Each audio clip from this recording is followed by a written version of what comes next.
ज्यांना खरंच केंद्रामध्ये येऊन गुरुचरित्र वाचण्याची इच्छा असते ना, स्वामी महाराज त्यांची इच्छा पूर्ण करतात. त्याचे नियोजन ते स्वतः करतात. फक्त इच्छाशक्ती प्रबळ पाहिजे.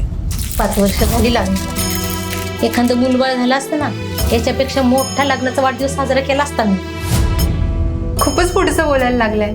तरी आई म्हणतच होती की बायकोच्या वानावर गेलाय म्हणून. काय गुरुचरित्र आणि तू?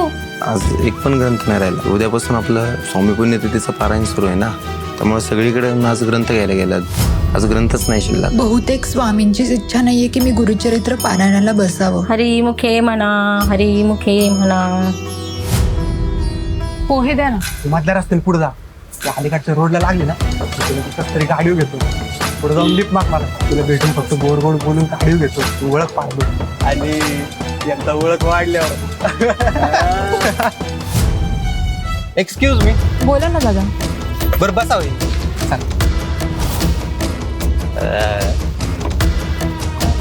लावू नको वहिनीला. दादा जाऊ दे ना, त्यांना बोलता येत नाहीये, मुकेत वाटतं ते. नारायण नारायण. तुझी जीप कुठे आहे? रस्त्यात तिला भूतानी तर झपटलं नाही ना.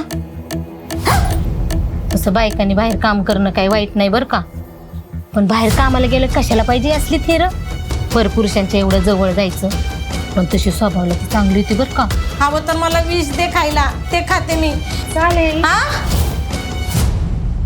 मग नको करू का मी देवाचं काही. एकतर म्हणजे तू अति देवदेव करू नकोस. दुसरी गोष्ट म्हणजे माझ्याकडूनही देवदेव करण्याची अपेक्षा करू नकोस. अहो पण सर, हे काम सर्वांसमोर आपण कसं करायचं? त्यामुळे तर तुला मी रात्री बोलवतोय ना. उद्या रात्री 11 वाजता थेट गोडाऊनवर. काय झालं दादा? खूप टेन्शनमध्ये दिसतं. मला नाही सांगितले तरी चालेल. त्यांना सांगितले ना. हो दादा, 20 वर्ष झाले मी या सेवेत. सर आजपासून तू माझे गुरु. एक सांगू, गुरु हा वाट लावणारा नसतो, तर योग्य दिशेने वाट दाखवणारा असतो.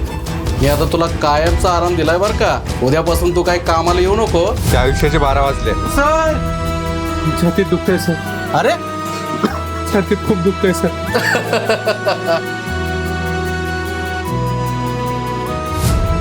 हे असंच जर व्हायचं असेल तर काय उपयोग एवढी सेवा करून? हा, मस्तपैकी आरामात त्या लोडला टेकून बसल्याशिवाय दुसरं येते काय त्यांना?